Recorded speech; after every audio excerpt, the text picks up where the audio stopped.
Hello my friends and welcome. Let's go straight away to the south part of the front lines where Ukrainian army got their success. Today it's been confirmed that Ukrainian army pushed Russians away from Neskuchne and from Blagodatne villages.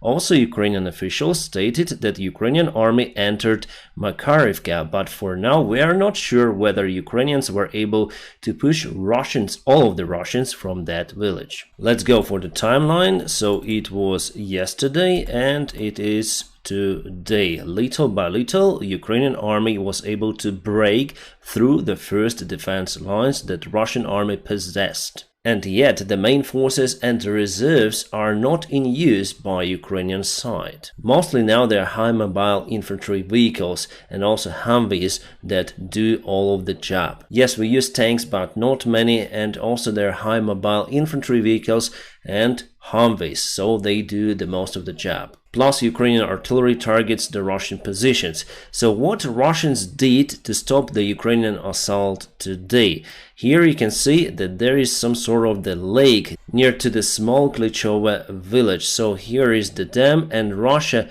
blown up this dam, causing this water go into this small channel over here and also to this river. The river itself goes straight to the north and goes across Makharivka, Blagodatne and Starky. Starky hasn't been liberated today. I hope for the better news tomorrow, and also hope to see the blue color in Makharivka. So the river over here will be wider a little, but the lake is not that big. It's not a huge water reservoir, and it will not cause the significant obstacle for Ukrainian assaulting forces. But still, it is the natural obstacle and we have to cross it in some points, which is not really good. But also it may stop the Russian army from advancing through this area, so Ukraine may go through this direction and successfully take all of that area, and Russians might be stopped by the same river. And here where Ukraine pushed a little towards Levadne, we have the confirmation that we entered this village and took it under control, but I think there are just 5, maximum 6 buildings over there. Let's go to Kharkiv. Ukrainian army tries to assault from this direction, so far unsuccessfully.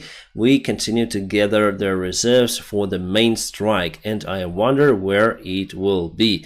Here near to Lobkova, everything is stationary, so today there was no any movement, but the fighting continued. Also today Ukraine targeted the Tokmak Russian base and hub supply center. It was completely demolished. And there were also reports that the railway bridge in this area, I wonder where it was. Probably there was, yes, it is over here, so it was blasted out and went to total kaput. So the Russian army cannot use this road any longer to send their reinforcements and supplies to Melitopol and generally into this area, at least for some time. The railways are very easy to fix, however, if those railways are on the bridge, it is much more difficult. Moving towards the Bakhmut area, we don't see the huge movement for the recent 2 days, but the fighting continues. The perspective of this direction is quite unknown, but I'm sure that Ukraine will continue to push in this area, and Russian regular army would have to use their forces in Bakhmut. They're just stuck and hold it in this area, so they are unable to release them, for example, to defend Zaporizhzhia region. But Russia sent more reinforcements to Zaporizhzhia from Kherson area because all this area is flooded and not okay for Ukrainian counteroffensive actions. That's why Russians do not need the forces here, and they send those to Kharkiv and other parts because they're really afraid that the front line would be penetrated by Ukrainian army, and I believe it will be like that no matter how many people Russia may throw to that area. About the Russian territory in Belgorod area, still the Russian opposition forces are controlling Novaya At least we haven't got any reports that Russia took that small town under their control. Probably Russians just got used to the opposition forces and they are not willing to fight back. But again, there are just around 100 men from the Russian opposition who entered Novaya and remain there. This map was published on the Russian channels. They say that Ukraine controls this territory and part of Makharovka, and also went to Orozhaina over here. The fighting is ongoing for this particular village. As we see, the Ukrainian army successfully moved in, crushing the Russian first line of defense. Today, also some of the Russian channels reported that they've gained control over Neskuchne village, but it's fake. Neskuchne is under Ukrainian control. And here are our guys in one of the buildings of Neskuchne that was completely demolished. Actually, there are not many buildings left in that area in general. The Telegraph says that Russia was able to create huge lines of defense, at least 3 lines, and Ukraine penetrated the first one. The Telegraph says that the fight for the southern part of Ukraine could be very exhausting for Ukrainian army, but it's not real for our forces to take that area under control. Why is it hard? Because Russia had around 10 months to prepare for it. Why it could be hard? Because Russia prepared for it during the recent 10 months. They've built the trenches and lots of the defense areas and defense lines. And from what we see during the first several days of the counteroffensive operation, Russians are not running away as usual like it happened in Kharkiv region or in Kherson. Well, in Kharkiv there were no defense lines that Russia put over there. They were on assault mission, and they thought that Ukraine will go to take Kherson, but Ukraine started the counteroffensive operation in Kharkiv last year. It was quite unexpected for the Russian side, and that is why the operation was successful. Here it is the total different story. They're waiting for us, they got prepared, and that is why unfortunately Ukrainian army will have many more losses compared to the Kharkiv operation or Kherson operation. That is why we asked for the long-range missiles, that's why we asked for the fighter jets. However, those will not be in use for this operation, but still we have the very precise weaponry and also the Storm Shadow rockets that will help Ukrainian army to cut supplies for the Russians in that place. Alright, there is the new scandal between the Russian regular army and the Wagner army, between Shoigu and Prigozhin. The Russian regular army published the special directive to all of the volunteer armies in the Russian Federation, including the Wagner army. According to that directive, all of the Russians who fight as volunteers should sign the contract with the Russian regular army, including the volunteers from the Wagner army, so they have to sign the contract right now with Shoigu. It means that Shoigu wants to capture the Wagner army, or let's say nationalize it. They want to give the orders for the Wagner soldiers, not Prigozhin. They want to exclude Prigozhin completely. Prigozhin himself and the Wagner army commanders have already replied to that order from Shoigu. They say that no soldier from the Wagner army will sign the contract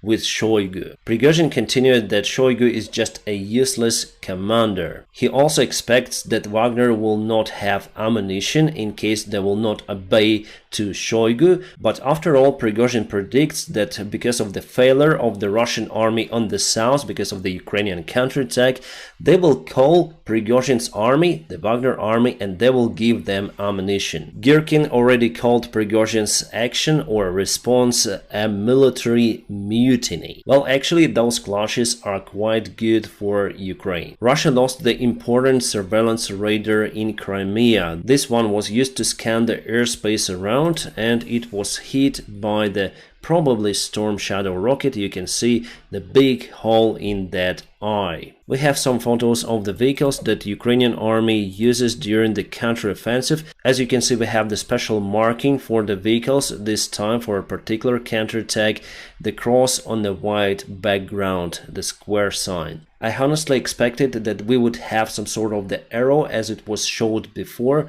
but no, we have those special signs over here. This map comes from the Ukrainian army, actually from Ukrainian officials. So we have assault over here near to Orikhiv and also Velika Novosilka that recently was taken, and now it's the question about Makharovka, but Ukrainian officials reported that we've took that village, and as you can see, Ukrainian army is still quite far away from the main defense lines near to Vasilivka, Polohi, Volnovakha. So the main battle will be in the future. I think we're gonna step forward with the light forces that we use right now, and then we clear the way. We're gonna enter with our reserves. It could be here, it could be over here, depends on where the enemy is weak. It is not a blitzkrieg operation or something.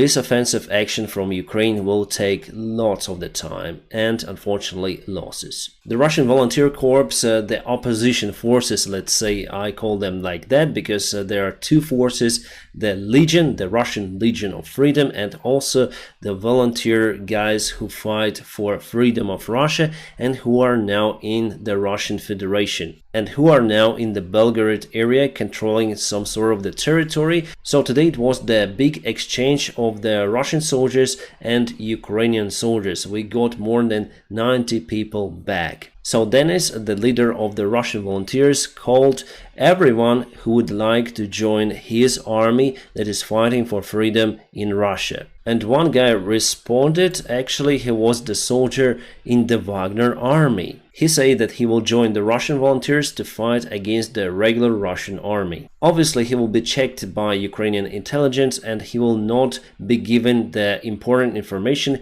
he will be just a soldier. Prigozhin already confirmed that that particular guy, his name is Vladislav Izmailov, is the ex-soldier of the Wagner army. Prigozhin said that Izmailov is a traitor for Russia and for Wagner especially, so they are going to eliminate him in the fight. Well, actually it is good for Ukraine because we raise the awareness of Ukrainian or Russian volunteer program, so Russian soldiers may just save their lives by giving up to Ukrainian side, or they may even join the Ukrainian side to fight against their ex-friends, but for a good purpose. And Prigozhin with his reaction also helps Ukraine to spread this message, even though he was quite negative about it, but many people, many soldiers and many Wagners will understand that they have some options. Alright, it seems like we have more bad news coming from the front lines. You probably know about a Ukrainian column that was ambushed around 2 days ago.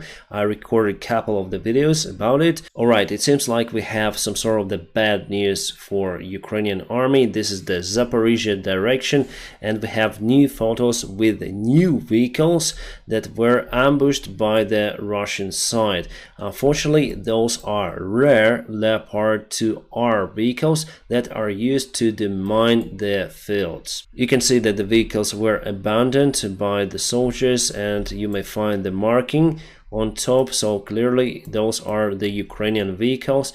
Here is the International Max Pro American vehicle, the truck that was also ambushed from what you can see. On the right hand side of the picture you may see the Leopard 2R, again the vehicle that is used to demine the fields. The engine is on fire and it's very bad. We got 5 of those vehicles from Finland, and on this picture I may see 1, 2, 3 and also number 4. All of them were ambushed. On the top of the picture there is the Bradley infantry vehicle that is also abandoned by the soldiers. So could be the same column, maybe could it be the new convoy that Ukraine sent to the south? It also could be. For now it's hard to tell. The main thing that Ukraine moves forward, the bad thing that we are losing lots of the vehicles that are quite rare and should have played a great role in a future successful counteroffensive mission. It means that the counteroffensive of Ukrainian army should be well monitored by our allies. They should, as I told you many times, to interfere and to see the actions of Ukrainian commanders, whether they do it according to the book or whether they messed up with something, because from those images we understand that the system is not ideal. I'm sure that it's not the Photoshop. And there is the other picture with Leopard 2 tanks. I don't know what is this, probably Bradley, but those two are Leopards and the vehicle over there is unknown, probably the army truck or something. As for the leopards over here, they're in one piece. It means that probably they rolled over on mines. Alright, finally I got more information about the ambushed Ukrainian convoy. It seems like it is the old convoy that was ambushed on 9th of June. As I say to you, Russia presented different images with the different perspectives from the same convoy, saying that they've destroyed many of the Ukrainian vehicles. I was quite confused about those photos, however, because there were Leopard 2R modifications. There were in the convoy that was ambushed on 9th of June, but I haven't seen 4 of the vehicles like that. So why this is the old convoy? Because you can see the Bradley that is standing over there near to Leopards, and you may see the same Bradley. Yes, just look at it very closely. So here is the same color, the same Bradley, 100% that this is the same Bradley and the same convoy. So if you find some information on the Russian resources, it's better not to believe it at first. But the fact is the fact. We lost many of the Leopards, we lost many of the Bradleys and the special demining vehicles, the Leopard 2R tanks. And that's why I continue to insist that our allies should start the investigation about the case. Plus, it doesn't mean that Ukraine failed with a counteroffensive action. No, we have many more reserves, but we need to take care about our soldiers and about the vehicles. That is why, for the obvious reasons, the operations should be planned more precisely. We have awesome news. Our soldiers returned back to Ukraine from the Russian prison. As I showed you today, there was the exchange between Russians and Ukrainians, and our guys are alive, they're home, and it's great. The heavy rains been reported this weekend in Ukraine, and all of the dirt roads went muddy. This also may slow down the Ukrainian counteroffensive. I've checked the weather today for the Kherson region, and I may confirm that it was rainy all day long. My friends, now press the like to this video, and also if you want to support my job, there are some links in the video description just below where you may do so. So you may support me on PayPal, Patreon, or just on sponsorship on this YouTube channel. Thank you so much for your awesome support and your awesome help. I wish you all a peaceful sky wherever you are, and have a great time.